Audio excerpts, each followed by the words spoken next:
necessarily feel that big. It's just got 7 blades and 3 engines. It's just so much power and lift. But like any helicopter, man, you never feel safe when you're in a helicopter. Never, never, never, especially when you're operating so close to other ships and stuff dangling around on the bottom. And oh my goodness, helicopters was quite an experience. Especially, again, it's an interesting comparison that I get to make because Embry-Riddle, so all through college, and then all the way up, and all your training up until the point that you actually get helicopters is all fixed wing. So I had already spent 6, 8 years flying fixed wing aircraft, and all of a sudden they're like, here you go fly helicopters. I'm like, I've never even been up close to a helicopter before. I don't know how they work. I don't know how to fly one. I don't know what to do. But it was one of those things, right? When the military volunteers you to do stuff, it usually ends up being a blessing. It usually ends up leading to some amazing things that you would have never expected. And Helos was headed that way. Like Cobras was right at the top of my list after, kind of getting shafted on jets. But one of my instructors was a 53 guy, and just hearing him tell stories about flying it, and not to mention, thinking about for the first time of, what am I going to do when I get out now? Cobras doesn't lead to a lot of opportunities per se as oh shit, fuck it, I missed so bad. I wasn't gonna let him get by me. 53s, we were doing a lot of lift stuff and just a lot more utility type stuff, so a lot more opportunities for stuff like that in the commercial sector. Although I probably I tried to go back to fixed wing when I got out, and then ended up getting the big C again. So yeah, it's been a struggle. Like most of us, it's really, really difficult for anybody, any trade that you have, when suddenly you can't do that trade anymore. Now you got to try and find other stuff. So again, to be able to find something that I can actually apply all that stupid minutia aviation knowledge and crap that I spent years getting a degree in and then reinforcing in the military, it's like, oh my gosh, what am I going to do with all this? So yeah, especially when we start doing sim, and we'll do some DCS, and we'll have some fun with it as we go along. See, now this is what I want to fly, the 190, but the 109 gives me a bonus towards what I'm researching right now. Yeah, go away. What's that? Being a dad and War Thunder is all I got. Yeah, I hear you, buddy. I'm, like I said, kind of fortunate that I don't have kids, so I don't have to worry about that as much right now, because it would be crazy what so many people are going through right now with all the inflation. And then now when you're a vet, if you're relying on any kind of medical stuff, now they're messing with that. It's like, oh, I hate how many hoops you have to jump through, and then they can just change the rules like on the fly whenever they want to. And I was approved to cross over to Army Warrant Officer. So yeah, you got to be, you can do that in the Army Warrant Officers. And warrant officers are legit too, because they're the best of both worlds, really. They've been through all the enlisted training, and then they turn around and go through all the same officer training. And particularly in the Marine Corps, we train next to some of those warrant officers. Those are some hard-ass fucking dudes, man. I said, talk about experts. You ever run into a warrant officer, they are guaranteed to be an absolute expert in whatever it is they're doing, and probably 1,000 other things. They're pretty rare to come across, especially in the Marine Corps. But yeah, to fly in the Army, you have to become a warrant. All the pilots in the Army are warrant officers. It's crazy. They get to plant their butts in them Apaches. Fucking sick. Those things are sick. Although I've never been up close to an Apache. I've never been in one. not like a cobra, but I always liked how much smaller a cobra was. Like to me, an Apache, oh, it's so maneuverable. It's got so many weapons, and it can see. It's got eyes like everywhere. It just looks like such a big target, right? Seems like it's vulnerable to small arms. Like I don't care how armored it is. If someone's shooting at you, I don't care.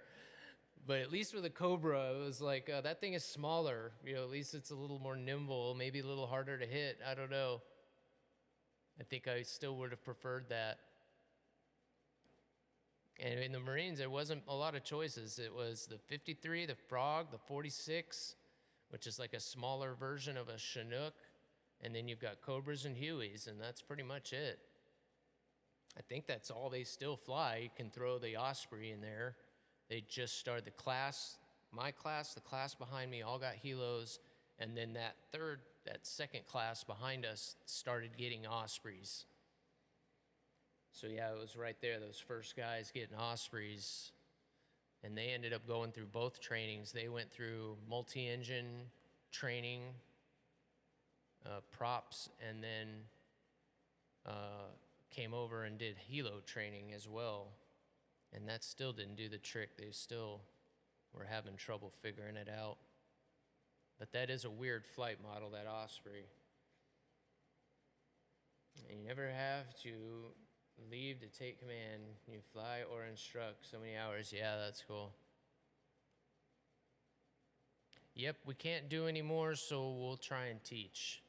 Although with War Thunder, man, and DCS too at first, it's still hard to believe that this game's been around for so long. And, oh man, so many of you guys are just so good at it. There's still just so much to learn every day. And eventually when we dive into Sim, yeah, we'll be doing it all over again. But I can't wait. Give me that fire hose. Put it right here.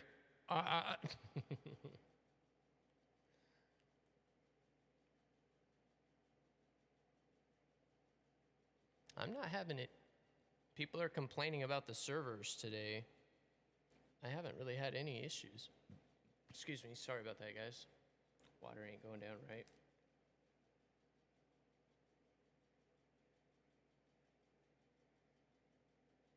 He says, more treats for Ollie. Good to see you, House. What's up, man?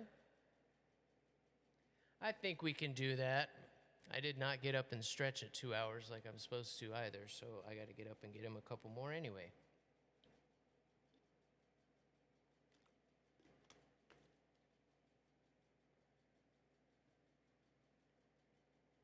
Nope, he finally did go out on the couch. He's been laying there the whole time. He'll get up for some treats, though. Gotta get up to get down.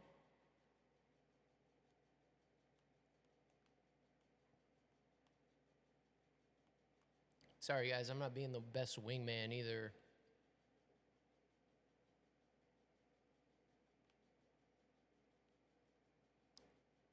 Kind of yapping and flying wherever.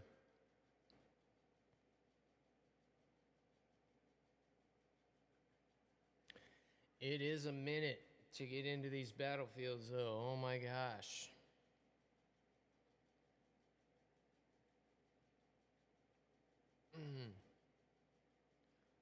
Water doesn't want to go down.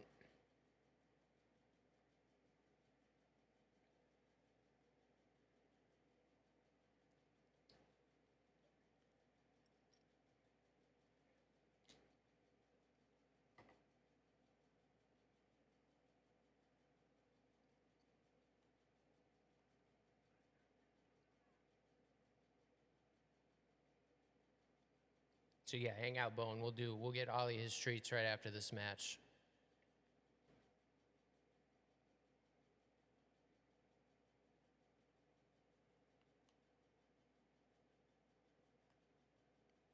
I just still didn't climb enough. That's crazy. Oh, there's two of them. Oh shit, there's two.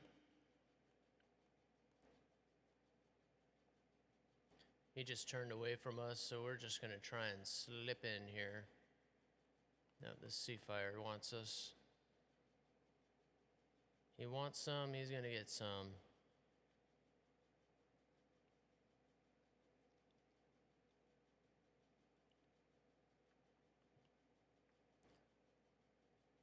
I'm gonna go help. I'm gonna go help Kim. I'm headed back into the battlefield, guys. We're a little too far away, and that was, yeah, gonna end up being a 3v1.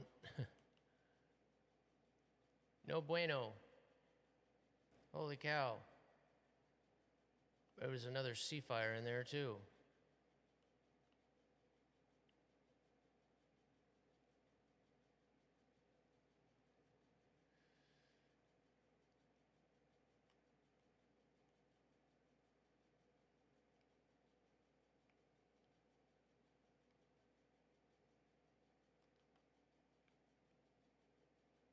Hang in there just a second more.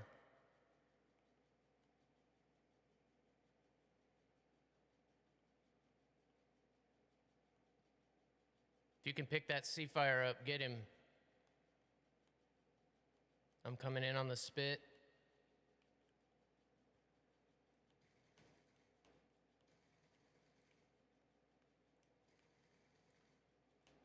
We did get him, but wasn't enough. We're throwing popcorn at him, which I'm surprised because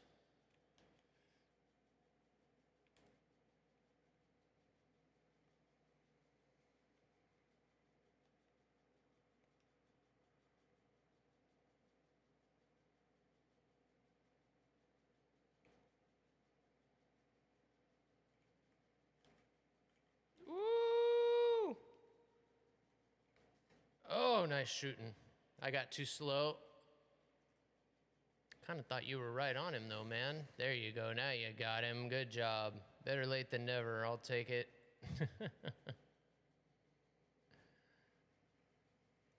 I was going to say, he's probably out of energy, too, to make that happen. Bummer. Bummer.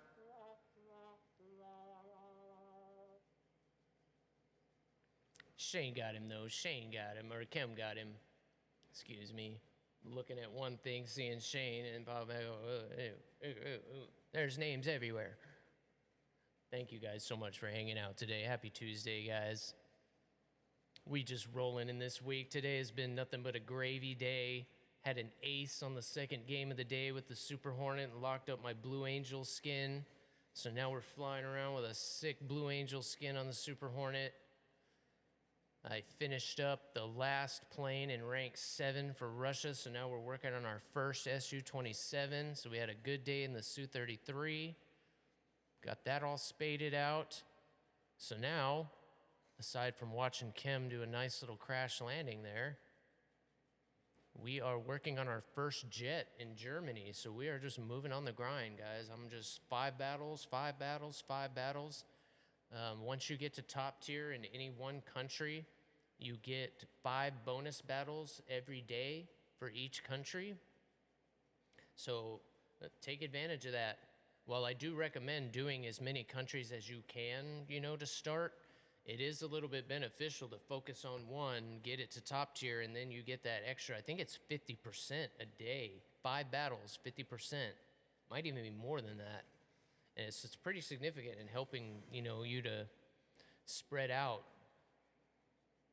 So yeah, when I initially started playing this game, of course, I was like, oh, well, I'm only going to play US. I'm sure they're the best country in the game, of course. Of course they're the best. Why wouldn't they be the best? Of course they're the best. I knew nothing about this game. I didn't know who made it. I didn't know, how old it was. It was just a free game that I stumbled on, going through the library and PlayStation. Thought, oh, here's a fun free combined arm games, which was exactly what I was looking for. And man, the first biplane battle was hooked. But yeah, of course, I'm like, oh, well, I'm probably won't play this game for very long. I'm just gonna play US. But man, it hooks you. It hooks you quick. And all 3 modes. I said I'm at like 9.93, 8.793 in ground, and I've almost finished the naval blue water tree for US. So I enjoy all 3 modes. Still struggle quite a bit in ground, but I'm getting there. I'm getting there. It's getting to the point where I might